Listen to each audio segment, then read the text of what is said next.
우리의 예배 받으신 하나님, 찬미 받으신 하나님 아버지 앞에 우리 감사와 영광의 박수로 같이 한번 올려드리면 좋겠습니다.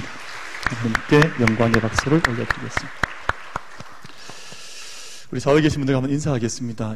이제 날씨가 이제 입추가 지나고 나서 물론 아직 덥긴 합니다만 많이 시원해졌고, 오늘 얼굴들 뵈니까 지난주보다 훨씬 펴신 것 같아요. 얼굴도 많이 피셨는데 우리 같이 인사하실 때 꽃보다도 집사님 아름답습니다. 우리 한번 인사 한번 하겠습니다. 집사님 꽃보다도 아름답습니다. 인사 한번 하겠습니다.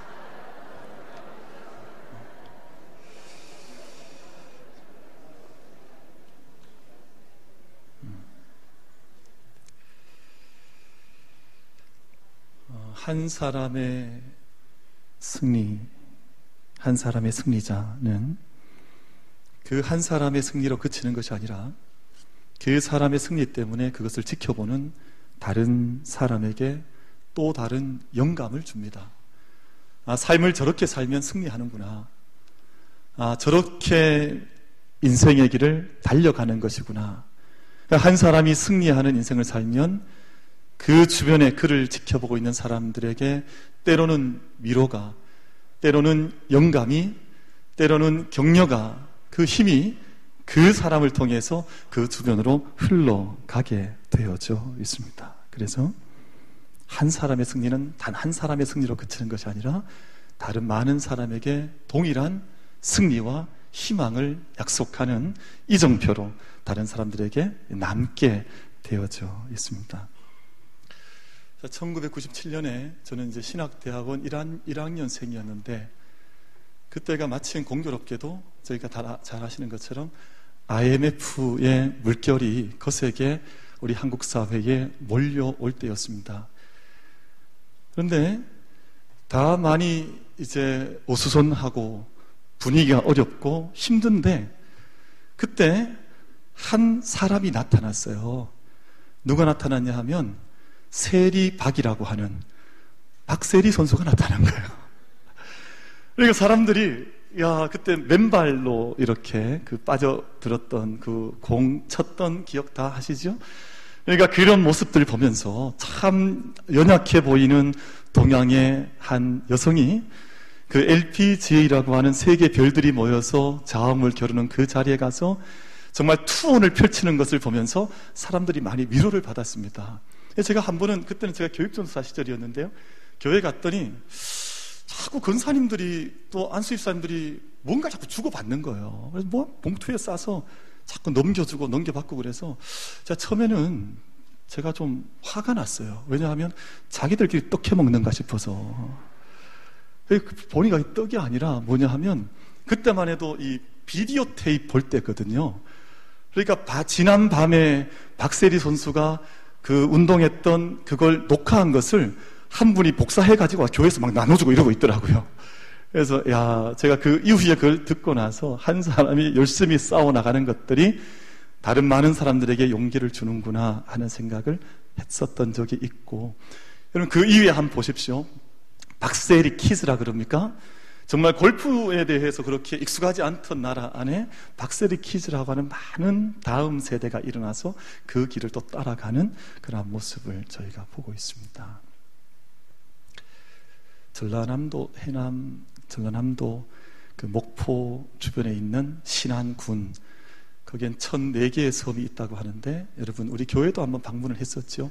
문중경 전도사님, 여러분 대단히 세계에 큰 어떤 이런 분이 아님에도 불구하고 그 문중경이라고 하는 여자 전도사님 한 분이 거기서 신앙생활했던 그 신앙의 족적과 흔적과 영향 때문에 전 세계에 퍼져 있는 그 신앙군 섬마다 하나님의 교회가 세워지고 섬의 문화가 바뀌어지고, 예전엔 배 띄울 때 미신 섬기고 풍우제 지내고 제사 지내던 사람들이 제사 다 던져버리고, 거기에서 여러분 잘 아시는 것처럼 김중곤 목사님, CCC 총재하셨던 정태기 박사님 같은 분들, 그리고 이만신 목사님 같은 분들이 그 자그마한 여자 전도사님 한 분의 승리, 그분의 영향 때문에 그 전체 섬과 도서 지역이 변화되는 그런 일들을 우리가 알고 있습니다. 사랑하는 성도 여러분, 우리 역시 오늘 또 예배합니다. 우리 역시 하나님께 구원받고 또 한 사람 한 자리를 주님께 허락받고 우리 인생의 길을 점하여 살아갑니다.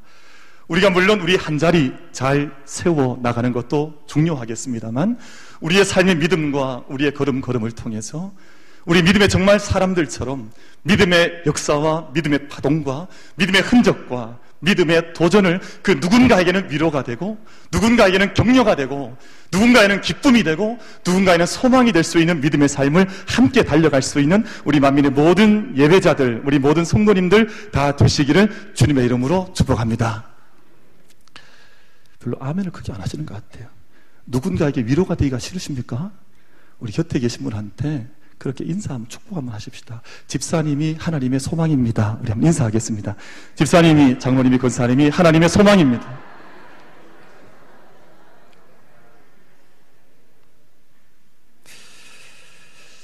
여러분, 우리 20세기를 가리켜서 이제 전쟁의 세기라고 부릅니다.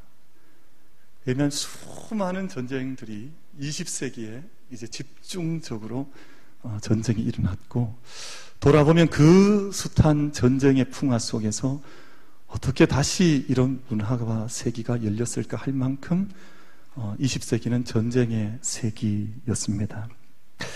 1929년에 대공황이 시작된 후에 여러분 대공황이 오고 나면 전쟁이 일어날 가능성이 높지요. 왜냐하면 사람은 결국은 먹고 사는 문제에 자기 생명을 걸기 때문에 대공황이나 경제적 어려움이 있고 나면 반드시 어떤 영적인 어둠의 물결도 함께 올 수밖에 없고 또 마귀도 아마 그런 때를 틈을 타서 어려운 때를 틈을 타서 세상을 휘저어 놓지 않겠습니까?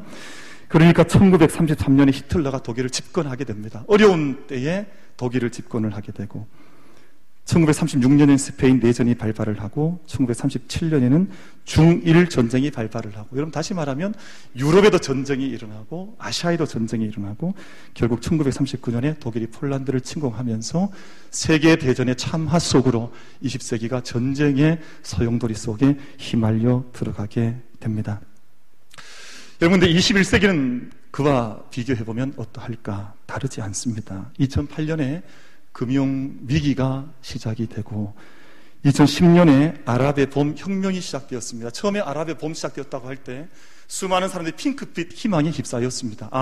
아랍 땅도 이제는 자유의 땅이 되고 이 자유를 우리가 이용을 해서 복음이 또 전파될 수 있겠구나 생각했습니다만 아랍의 봄 이후에 더 많은 난민들, 더 많은 내전들, 더 많은 인간의 고통이 이 땅 가운데 나타나기를 시작을 했습니다. 그리고 2014년에 러시아가 크림반도를 병합을 하고 2018년 지금은 미국과 중국 사이에 글로벌 무역 전쟁이 시작이 되었고 또 그의 수많은 나라들은 영향을 받고 우리가 총성만 들리지 않는다 뿐이지 사실은 엄청난 전쟁과 같은 시간 속으로 우리가 함께 걷고 있는 것이 오늘의 상황입니다.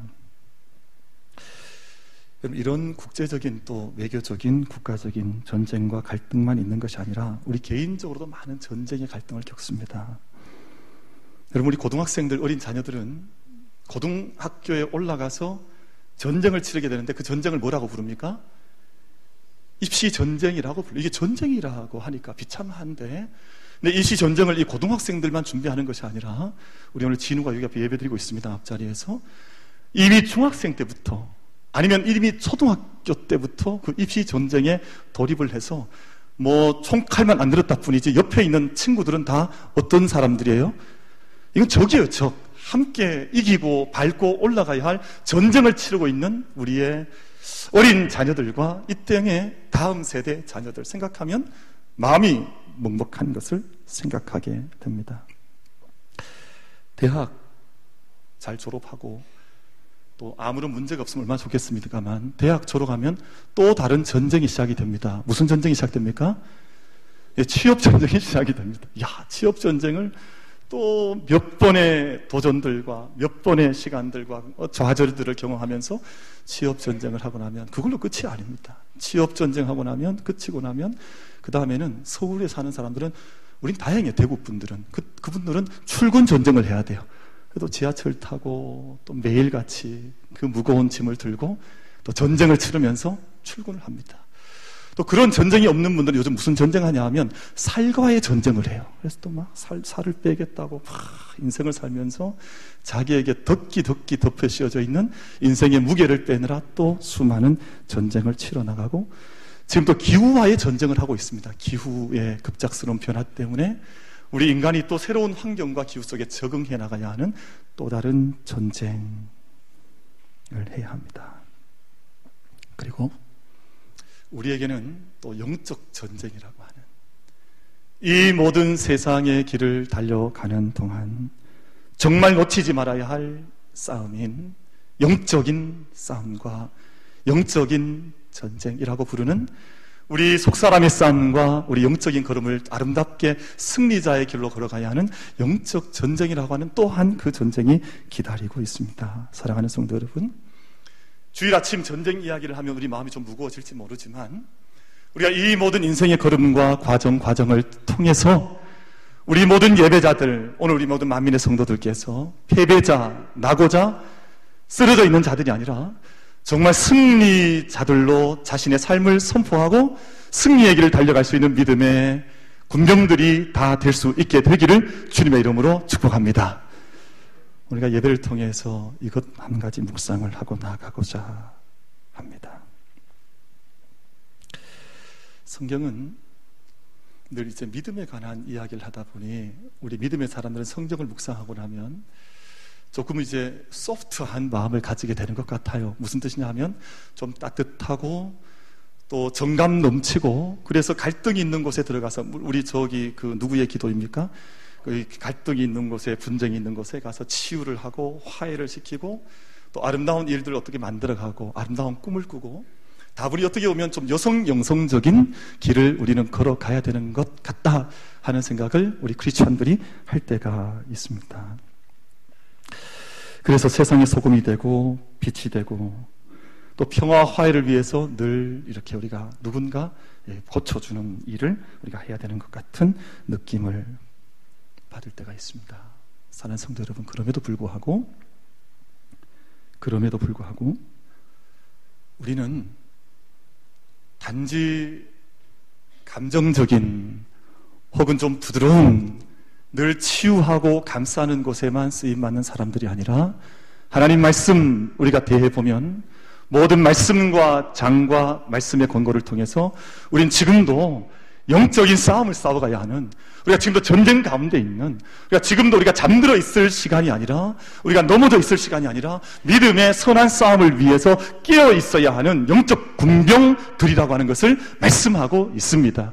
오늘 예배하는 우리 모두가 그저 1시간 예배 드리고 그저 돌아간다 하는 관념과 자기의 생각의 범주가 아니라, 하나님께서 나를 부르셔서 영적 군병으로 다시 한번 만들어주시고 세워주시는, 다시 한번 내 안에 영적인 무장을 감당을 하고 하나님께서 내보내신 내 삶의 모든 자리에 서서 내가 주님의 말씀과 진리 부여잡고 진리에 닻을 내리고 우리가 승리의 돛을 올리고 함께 주님 앞에서 승리의 길을 달려가기를 결단할 수 있는 우리 모든 예배자들이 다 되어지기를 주님의 이름으로 축복합니다.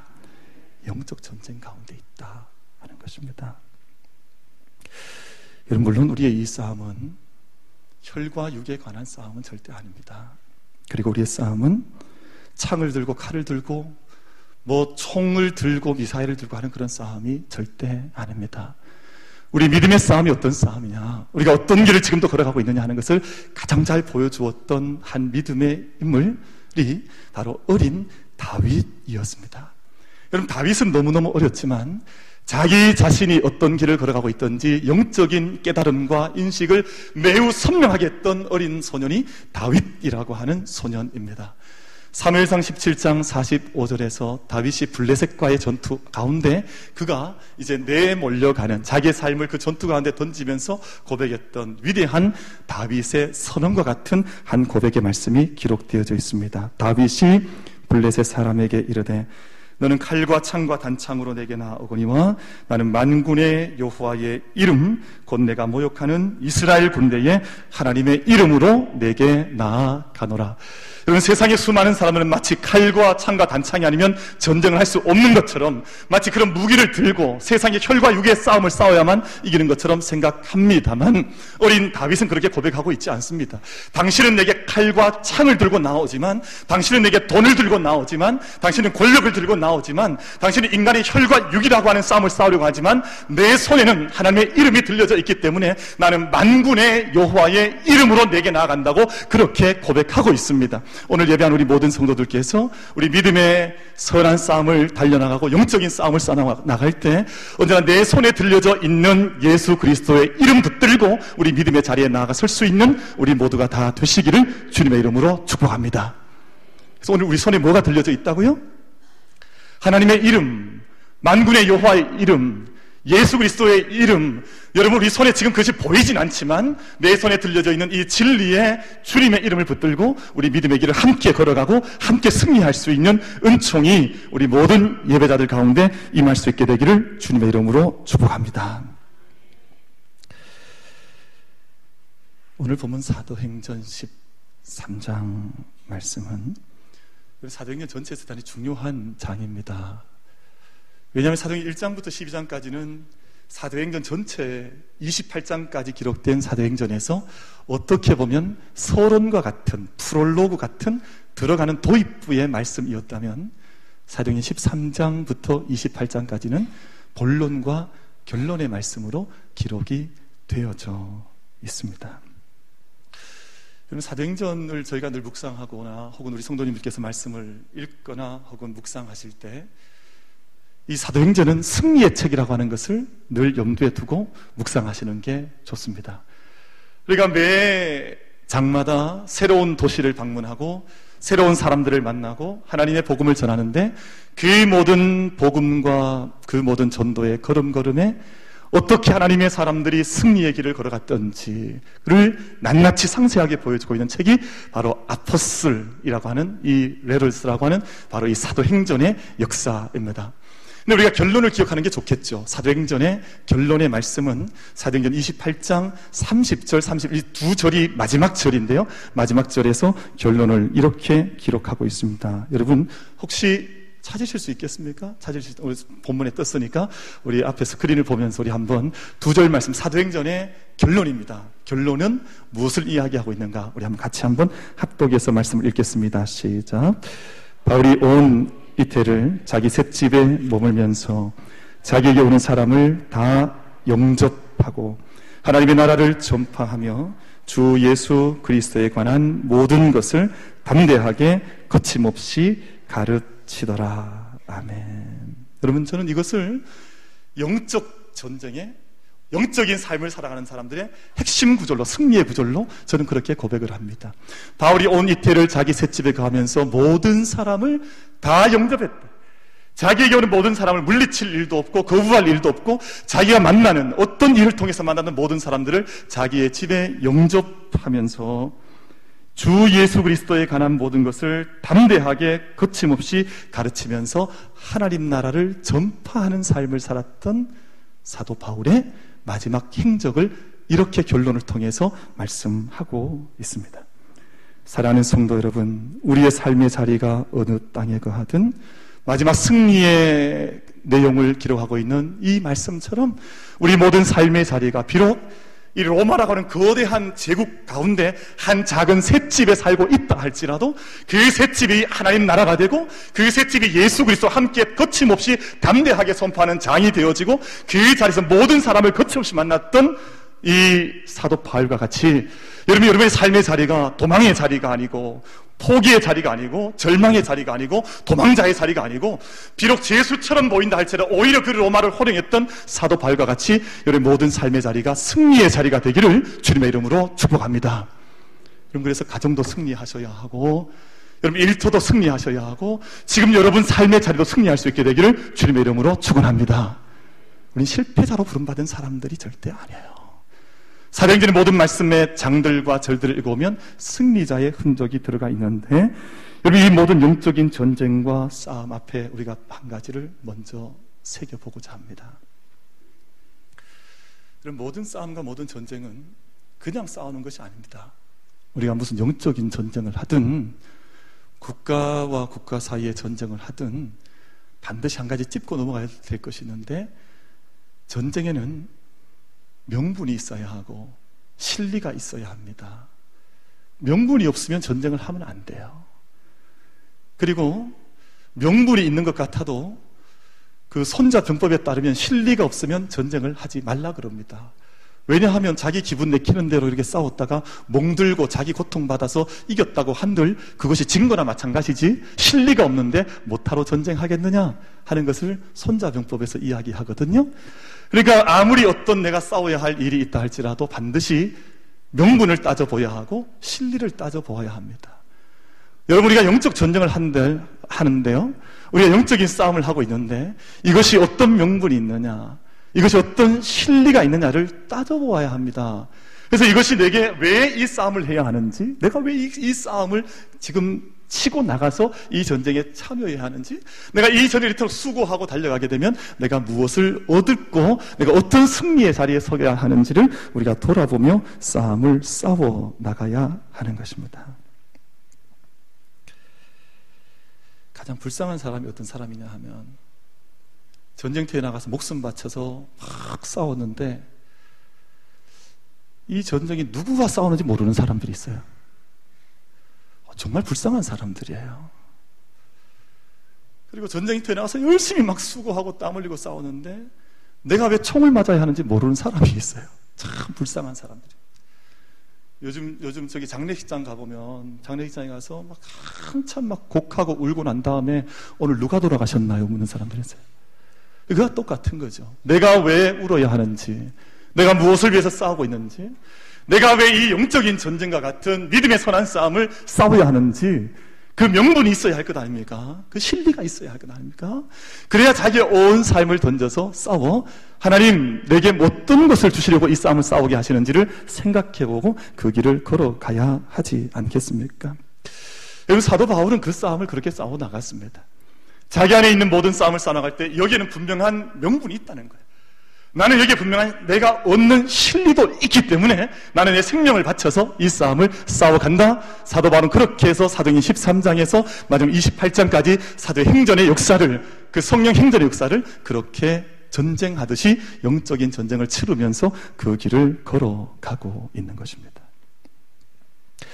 사도 바울이 오늘 13장 사도행전 말씀 속에 처음 도착했던 첫 번째 선교지는 구브로라고 하는 섬이었습니다.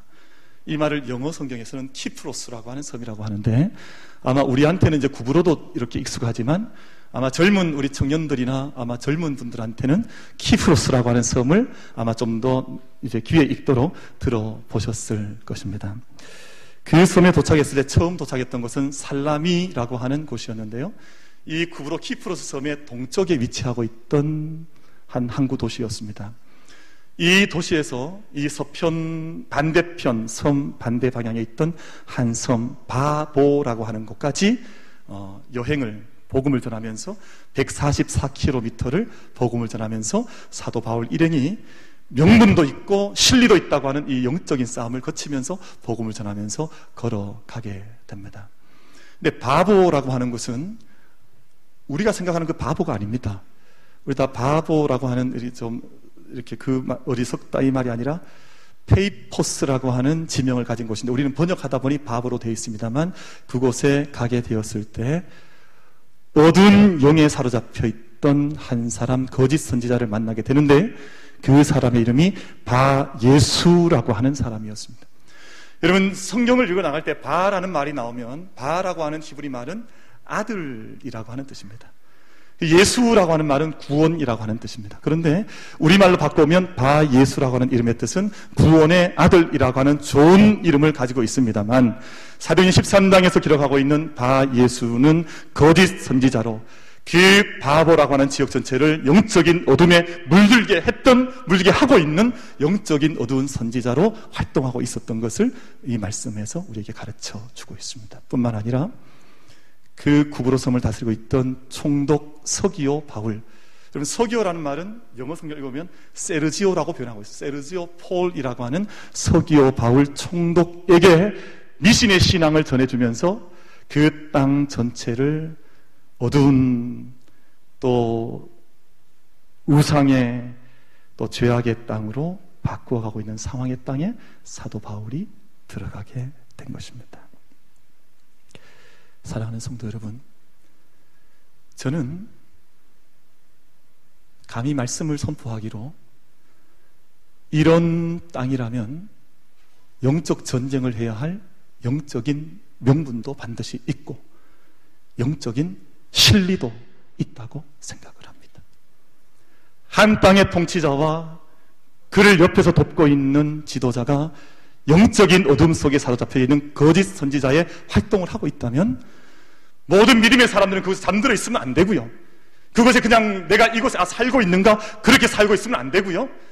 뒤에 키프로스라고 하는 섬 전체에 퍼져 있는 영적인 어둠과 싸워나갈 수 있는 영적인 명분을 잡은 것입니다. 영적인 진리가 반드시 있는 것입니다. 그 땅을 하나님의 통치의 땅으로 사도 바울이 사도행전 28장 마지막 30절 31절에서 하나님 나라 전파하고 로마 한복판 가운데서 예수 그리스도를 담대히 거침없이 전파했던 것은 이 모든 미신과 어두움의 세상의 땅이 하나님 나라로 바뀌어가야 할 분명한 명분이 있고 진리가 있기 때문에 이 땅이 바뀌어진다면 그보다 더 큰 진리가 어디에 있습니까? 사랑하는 성도 여러분, 우리가 살아가는 모든 땅 가운데에서 우리의 믿음의 눈을 분명하게 떠서 영적인 명분과 진리를 내 마음속의 영적인 계산을 통해서 영적인 묵상을 통해서 발견하고 우리가 싸워가야 할 영적인 싸움을 담대히 거침없이 감당해 나갈 수 있는 우리 모두가 되기를 주님의 이름으로 축원합니다.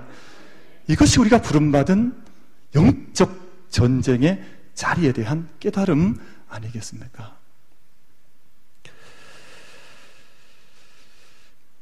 여러분, 접전의 자리가 있거든요. 가장 중요한, 지정학적으로 대단히 중요한 자리가 있습니다.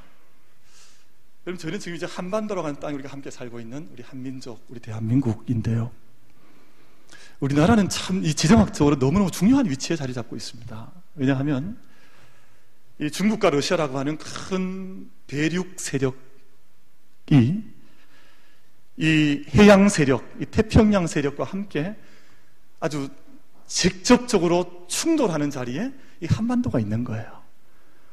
그러니까 대륙 세력과 해양 세력이 만나서 충돌하는 자리에 있다 보니 이 땅에 늘 전쟁이, 늘 충돌이, 늘 외세의 침략이 쉬지 않고 이 땅에서 일어나고 있는 것입니다.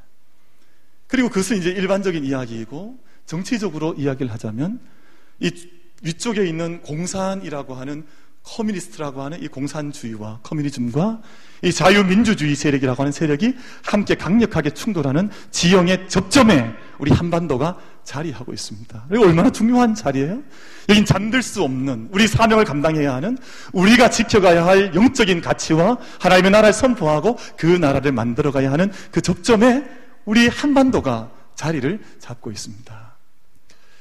참 재미있고 신기하고 놀라운 것은 그럼 저기 우리 팔레스틴이라고 하는 팔레스타인, 이스라엘 지역이 왜 그렇게 비슷한지 몰라요.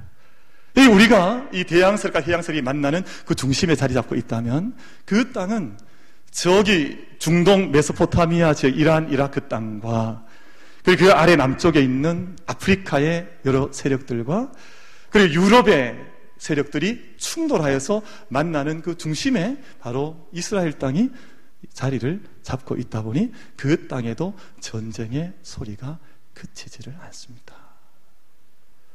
그러니까 얼마나 중요한 자리들에 이상하죠. 하나님의 섭리를 저희가 다 묵상을 해보면 이 가운데에서 우리가 선포해야, 우리가 살아가야 할, 승리해야 할 반드시 어떤 것들이 있다고 하는 것을 보여주어서 그 접점에서 우리가 어떻게 이 모든 싸움을 대처해 나가는가 하는 것이 중요하다고 하는 것을 하나님께서 역사를 통해서 말씀해 주시는구나 하는 생각을 해보게 됩니다. 사랑하는 성도 여러분, 우리가 살아가는 삶의 자리에 또 한 가지 영적 지정학적으로 중요한 영적 자리가 있습니다. 빼앗길 수 없는 우리가 이 모든 접점의 자리에서 사도 바울이 한 도시 한 도시마다 어둠이 있고 미신이 있고 우상이 숭배가 되고 온갖 세상의 성적인 난무함이 이루어지고 있던 도시들마다 찾아가서 복음을 전하고 복음인 접점을 충돌해서 그 도시를 바꾸어 나갔던 것처럼 우리에게 가장 중요한 영적인 접점이 한 군데 있다면 여러분 바로 우리 삶의 자리라고 믿습니다. 우리 삶의 자리 역시 여전히 접점의 자리가 되어서 하나님의 복음과 지금 사도 바울이 이 구브로 섬에 들어가서 세르기오 바울이라고 하는 폴이라고 하는 이 총독을 사이에 두고 이 거짓 우상 숭배자와 함께 접점을 벌이고 있는 것처럼 우리 삶의 자리에서 가장 중요한 영적인 접점이 일어나고 있는 자리가 있다면 바로 이 삶의 자리가 될 것입니다. 여러분의 가정이든 여러분 일터이든 우리 성전 우리 이곳이든 우리 교회가 서 있는 이 땅 이 민족의 자리이든 모든 곳에 우리가 던져져 살아가고 있을 때 그 모든 자리가 승리의 길 가장 중요한 영적인 자리인 것을 깨닫고 그 모든 자리 사도 바울이 그렇게 했던 것처럼 로마에 갔습니까? 로마에서 승리를 선포하고 소아시아에 갔습니까? 소아시아의 승리를 선포하고 모든 자리에서 하나님 나라 선포하고 예수 그리스도를 담대히 거침없이 전했던 것처럼 우리 모든 삶의 자리가 승리의 자리가 되기를 주님의 이름으로 축복합니다.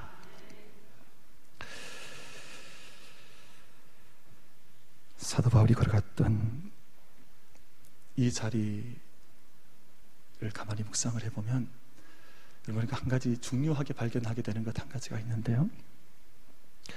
우리가 사도 바울의 이름을 사도 바울로 알고 있는데 원래는 바울이 아니었잖아요.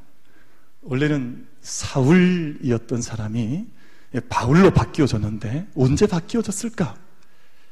언제 바울로 바뀌어져서 그의 존재가 변해됐을까?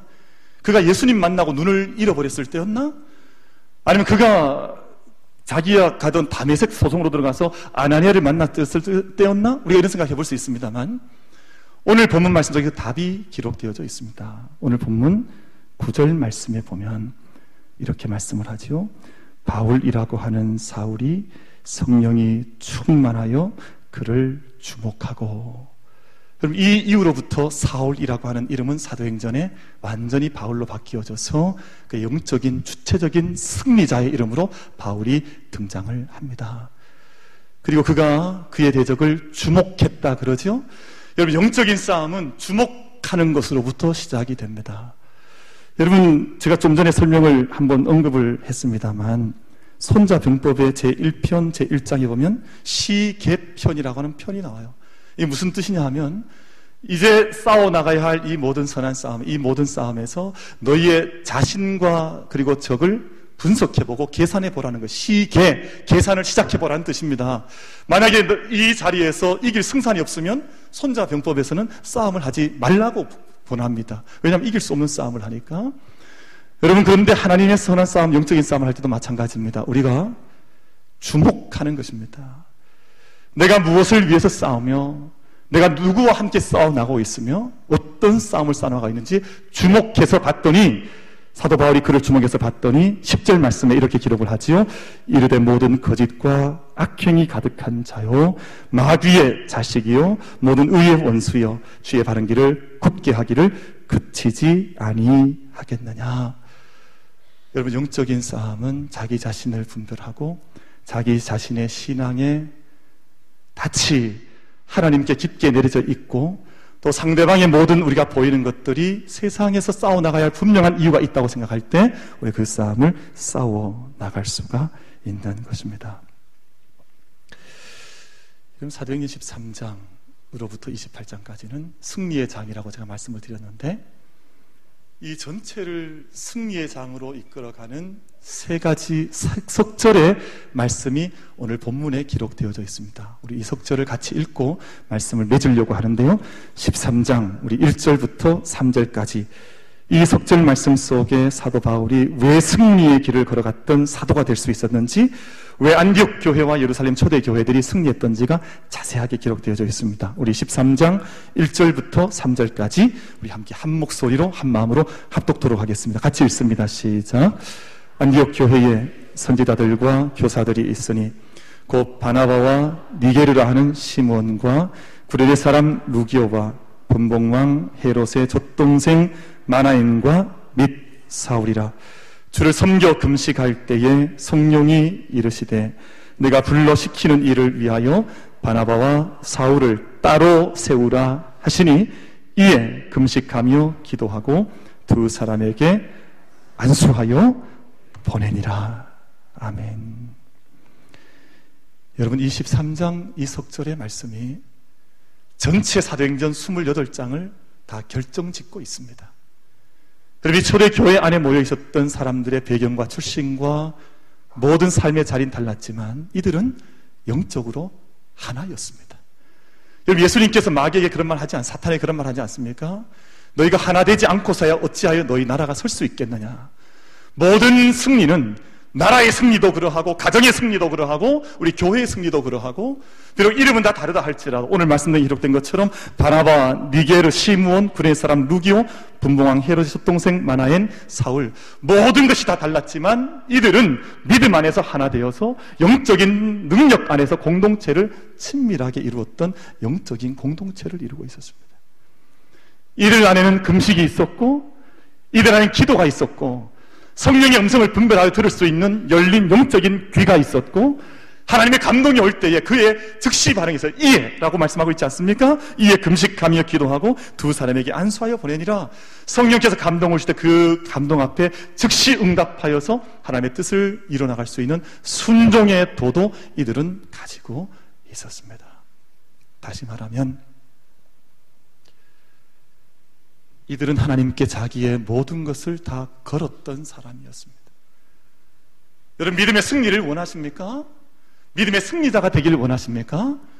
하나님께 조금만 거는 사람이 아니라 여러분 삶 전체를 하나님께 걸 수 있는 사람이 되면 하나님 앞에서 승리자가 될 줄로 믿습니다.